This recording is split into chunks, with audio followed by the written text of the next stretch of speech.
Bonjour, bienvenue sur le plateau de Cardio Online. Nous sommes au JSFC 2019. Donc, je suis Iris, interne en cardiologie à Tours et je suis avec Jacques Mansourati, donc chef de service à Brest.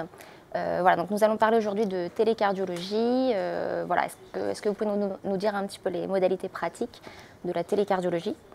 Alors, effectivement, c'est une activité qui va prendre de plus en plus d'ampleur parce qu'elle est remboursée depuis novembre 2018. C'est quelque chose qui existe depuis maintenant plus de 18 ans, mais qui était d'abord utilisé dans le cadre de la recherche. Depuis 2009, les télétransmetteurs sont remboursés.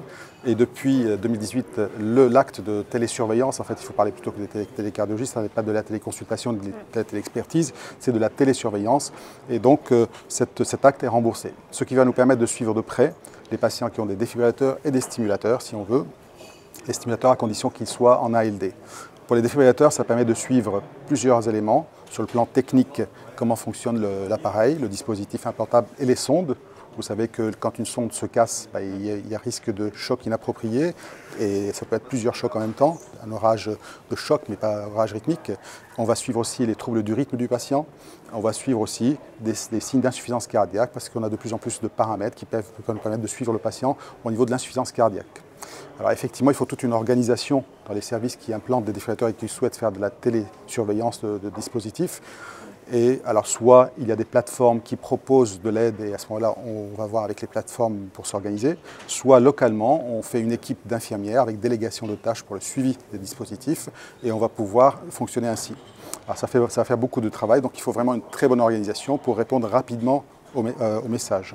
On a fait vérifier comme ça lors d'une étude. En France, on répond un peu lentement à ces messages, mais c'est peut-être parce qu'on n'était pas bien organisé jusqu'à présent. Or, le financement de la télécardiologie maintenant permet de faire ça.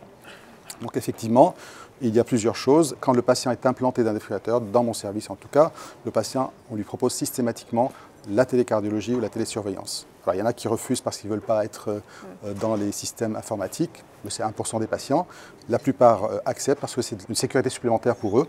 Cette sécurité va permettre effectivement, bon, c'est pas au cours de la nuit, c'est pas le week-end, on leur dit bien, c'est les jours ouvrables, de 9 h à 17 h. Il y a une infirmière qui va recevoir les alertes et qui va les appeler en cas de problème. Mais eux aussi, s'ils ont un problème, par exemple, ils ont reçu un choc, ils vont nous appeler pour dire, voilà, j'ai reçu un choc, qu'est-ce qui s'est passé? Ou bien leur télétransmetteur ne marche pas, ils vont nous appeler ou appeler la société qui s'occupe de ça. Et donc ça va nous permettre de répondre le plus rapidement possible, avant d'avoir une TV ou des chocs, un orage rythmique, quand on voit que le patient fait des ATP, donc des tachyardies pour traiter, des stimulations pour traiter des tachyardies, on sait que ces patients-là, au bout d'un certain temps, vont avoir des fibrillations et avoir des chocs. Ça nous permet d'intervenir avant en modifiant leur traitement antiarythmique ou en proposant une ablation surtout. Si on voit qu'ils font de la fibrillation atriale, on ne va pas attendre qu'ils soient en insuffisance cardiaque, on va leur dire venez, on va traiter votre fibrillation atriale et on va s'occuper de ça. Et puis les signes d'insuffisance cardiaque, on sait qu'on peut avoir l'activité du patient, la fréquence respiratoire, la fréquence cardiaque au cours de la nuit, si elle est élevée, ce n'est pas normal.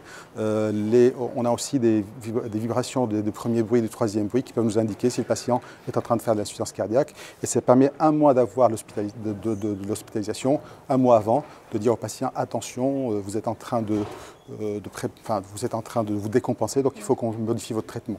Et on peut, au lieu de faire venir le patient jusqu'à l'hôpital, lui demander de voir son médecin traitant ou surtout son cardiologue qui va modifier le traitement et qui va éviter comme ça l'hospitalisation. Parce que l'insuffisance cardiaque, c'est quand même beaucoup d'hospitalisation. C'est bien sûr aussi la mortalité importante. Donc on veut par ce biais-là réduire aussi les hospitalisations dans le cadre du télésuivi du patient insuffisant cardiaque aussi. Donc vous voyez, il y a à la fois deux choses, le dispositif implantable qui est le défibrillateur et l'insuffisance cardiaque. Tous les deux, on peut les surveiller en même temps. N'oubliez pas que 60 ou 70% des patients implantés d'un défibrillateur cardiaque sont des insuffisants cardiaques potentiels. Bien sûr. Alors ça, c'est valable de façon quotidienne pour tous les défibrillateurs endocavitaires. Par contre, pour l'instant, le défibrillateur sous-cutané, il n'est pas surveillé 24 heures sur 24. Le patient lui-même doit appuyer sur un bouton sur le télétransmetteur une fois par semaine pour transmettre le bon fonctionnement de son appareil. Donc pour l'instant, mais ça va venir dans les mois qui viennent, ils seront après effectivement surveillés 24 heures sur 24. Mais on le répète bien que ce n'est pas des soins intensifs, c'est juste une télésurveillance, une sécurité, mais qu'on les appellera qu'aux heures ouvrables. On leur dit bien que s'il y a un problème, ils reçoivent un choc et c'est tout. Ils vont nous appeler le lendemain, si c'est dans la nuit, ou bien dans la journée, et on va leur dire ce qu'il faut faire. Si c'est plusieurs chocs, on leur dit, vous n'attendez pas, il faut appeler le SAMU, le 15, qui va vous emmener en soins intensifs parce que ça peut être deux choses. Soit le défibrillateur ne fonctionne pas bien, la sonde est cassée, elle détecte des interférences externes, ça choque sans arrêt.